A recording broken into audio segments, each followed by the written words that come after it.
Hello, this is Mr. Steve.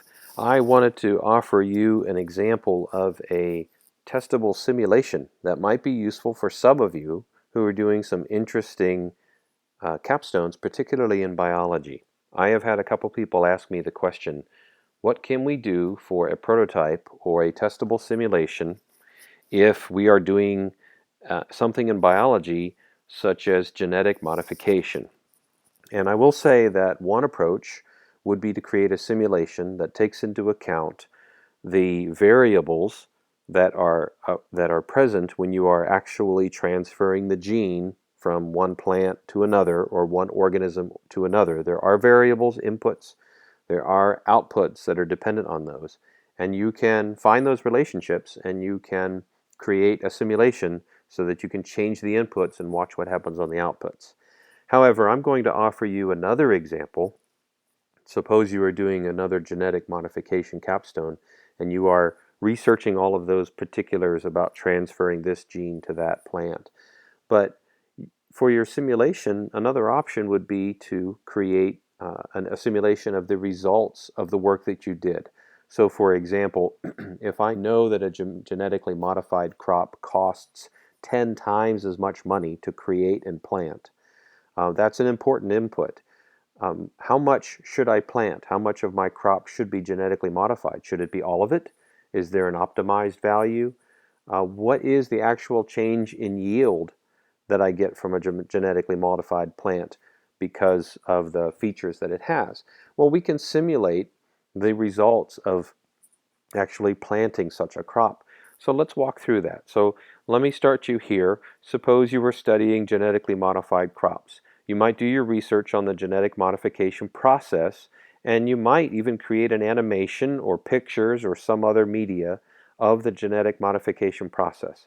But remember, you need to have something that can be tested for your prototype or your simulation, whether it is this physical prototype or simulation. You need something testable for your capstone. One approach would be to construct a simulation of the impact of using such a modification. The inputs to the simulation could be the cost of genetically modified crops, the percentage of your crops that you would now be genetically modified when you plant, and of course the weather is a variable. The outputs of the simulation might be the yield of your crops, and it might be the calculated cost per crop that is actually grown. So to summarize, in the inputs, you might have the cost of planting normal crops. You might have the cost of planting genetically modified crops. You could have the percentage of crops that are genetically modified by using these two pieces of information. You're making a decision of whether 10% of my crops will be genetically modified or 100% of my crops will be genetically modified. And of course, another input is not something you control, but it's an important input, is the amount of rain received. Why did I choose rain? Well, I'm going to propose here that the genetically modified crop that I have is drought resistant. And so, for example, it grows better than normal crops when there's much less rain. So I'll show you how that comes out here. The outputs of such a simulation would be the yield. So it might be that in dry weather, a higher percentage of genetically modified crops gives me better results. But if it rains a lot, there may not be much of a difference between my genetically modified and my regular crops. So I just came up with a couple simple examples, and I made up these relationships. You would need to try to find a table of what kind of yield you get with a particular crop as a function of rainfall, or you might find it in literature in order to find something like this. You could create a mathematical relationship, as I have done. So I simply created a logarithmic relationship between how much rain I got, and that's actually millimeters of rain, and multiplying by how much regular crops I planted would give me my yield of regular crops. And then my genetically modified plants might actually have a different relationship to the rain and give me a different yield for my genetically modified crops. Again, you can find mathematical relationships like this in literature, or you might simply find tables of data that you could turn into lookup tables on Excel. So the total yield, of course, would be found by taking the relationship to rain of a regular crop and multiplying it by the percentage of your crops that are regular crops. And then, of course, the genetically modified relationship to rain times the percentage of your crops that are genetically modified, or 1 minus the percentage that are the regular crops. The yield then per investment, you might say cost per yield, you might take the total cost of your crops and divide them by your total yield. In this case, I started looking at it the other way around, inverting it, but I like the cost per yield even better. I'll show you why. Let's jump to this spreadsheet, and I'll make this spreadsheet something that you can all play with. I have my rainfall here. I have my cost per crop right here for for regular crop and genetically modified crop. And if I look at a percentage of my crop that is genetically modified, that's what this is going to represent. I might have variables. I might start at 0% of my crop is genetically modified. It's all regular crop. In the other extreme, all of my crop is genetically modified, and then I have different percentages laid in here. When I have my cost of the crops, I can then calculate the total cost of my crop based on the percentage of genetically modified crop that's involved. I'm going to use these down in this table down here. So as a function of rain going across, and this is in millimeters, and as a choice of the percentage of my crops that are genetically modified, I end up using the equations that I showed you before, creating this nice table of the yield, what percentage of my planted crop actually grows. And I can see, if I take this table and create a graph, I can see that as the rainfall increases, so does my yield, and as the percentage of genetically modified crops changes, so does my yield. But you can also see that when the rainfall is very low, I see a much more drastic improvement in my yield with the more genetically modified crop I use. If I use a lot of genetically modified crop, I don't see a tremendous difference when I'm up at a high rainfall. So that's an important outcome of such a simulation, something that I can show an evaluator and show them the relationship. Here I calculated cost per yield. I showed you how I calculated the cost up above. So this is my decision on what percentage of my crop would be genetically modified. This is my rain across the top. And when I calculate this, I simply take the total cost as a function of the percentage of genetically modified materials, and I divide by the yield that I got directly above in this table. Then what you see is a relationship you would expect, that the cost per yield, in other words, how much does it cost for the amount of yield that I get, drops as a function of the rain. That makes sense. The more rain that I get, the cheaper the crop should be. Rain is a good thing for my model. And there is not much of a difference here between low rain and high rain in terms of the advantages or disadvantages.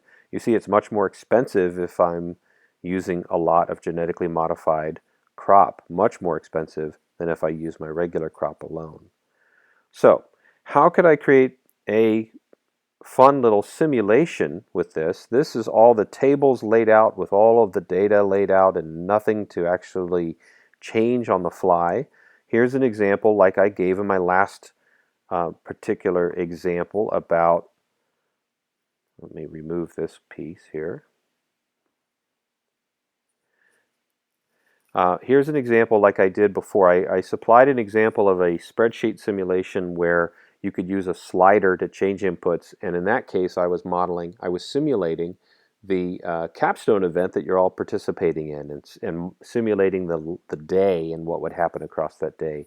Here I'm going to create my simulation with sliders that allow me to change the percentage of my crop that will be genetically modified from 0 to 100. This slider, the next slider, allows me to input the cost of my regular crop per acre, for example. And then here I can put in the cost of my genetically modified crop. Now if you see what happens, here's my rainfall, and for every one of these graphs I have rainfall on the horizontal axis. I can now play a little bit with these sliders and watch what happens. For example, I'm going to leave my costs there. I'm going to modify my percentage of crop that is genetically modified, and there we go. As we mentioned before, what you see when you make this change of percentage of genetically modified crop is you see a much faster change when low rain conditions and a slower change in high rain conditions. And that's very useful to see and something that's kind of cool to test. You can test some of your hypothesis about how much material, how much planting should be genetically modified. And then, of course, there's this question of how much can you afford to pay for your genetically modified crops.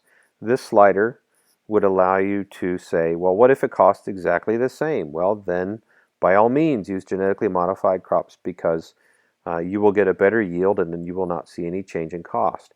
However, if the cost of genetically modified material is 10 times the cost of the normal crop per acre, then in the case of very low rainfall, you'll have a very expensive cost per area planted. In the lower rainfall, you will have much less of a difference. So it gets expensive, as you might imagine, the more expensive the genetically modified crop is, and the more crop you actually plant.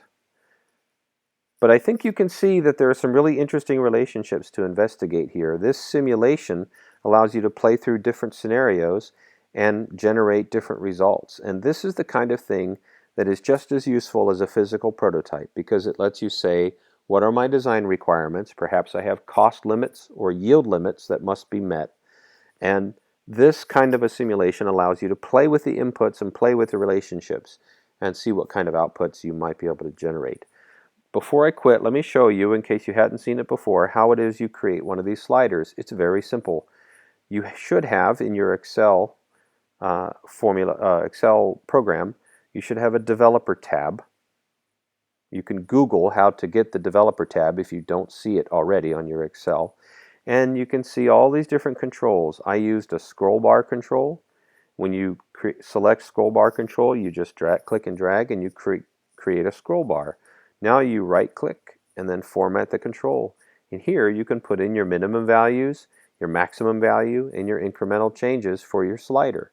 Last, you can tell it what cell, I happen to put mine right next to my sliders, what cell in your graph, in your chart rather, you want to put your value, and you're done.